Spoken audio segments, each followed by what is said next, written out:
progrès spectaculaire effectué par la distribution automobile en France. Et aussi aujourd'hui, j'ai vu que quelques opérateurs trustaient les récompenses. Une vraie connaissance du métier, le soin sur tous les détails, le souci de travailler chaque centre de profit donne des résultats qui sont tout à fait spectaculaires. Dès l'instant où on sait choisir les hommes, qu'on met un plan logique en place et qu'on y accorde les moyens nécessaires, les résultats tombent. Et c'est comme ça que la distribution automobile restera incontournable dans les années à venir. Les 20 ans des Masters, c'est un anniversaire important déjà pour l'événement.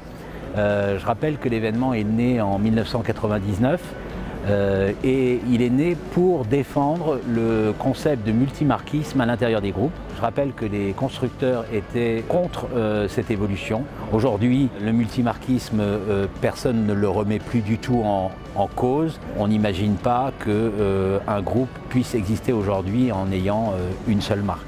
Je pense que ce qui est important, c'est de reconnaître tout le travail qui a été accompli au cours de ces 20 dernières années. Mon parcours, il est simple, je veux dire, j'ai démarré de rien.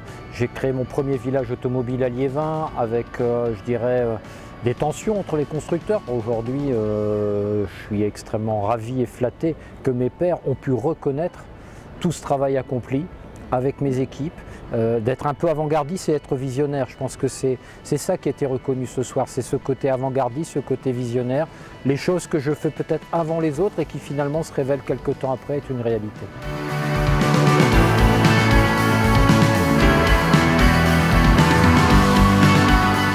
Il y aura un changement, une transformation. C'est aussi les mentalités vis-à-vis de l'automobile qui changent. Les générations qui arrivent sont moins attachées à la propriété, mais sont attachées à la mobilité. Et l'avenir de l'industrie automobile, dans le sens le plus large du terme, c'est l'avenir de la mobilité. Ce n'est plus l'avenir de la fabrication. Les groupes sont face à des défis très importants. On en a parlé tout au long de la soirée. Il y a une réglementation européenne qui s'appelle CAFE et donc qui oblige à respecter des standards de rejet de CO2 à partir de 2020.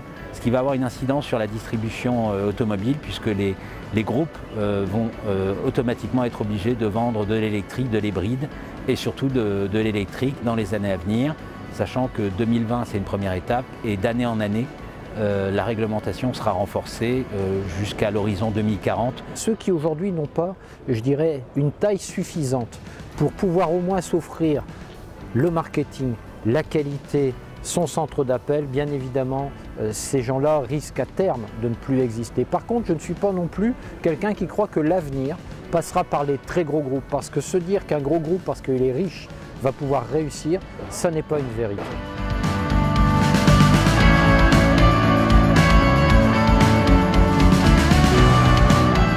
Le monde de l'automobile en général, on se connaît, on se concurrence, on s'estime.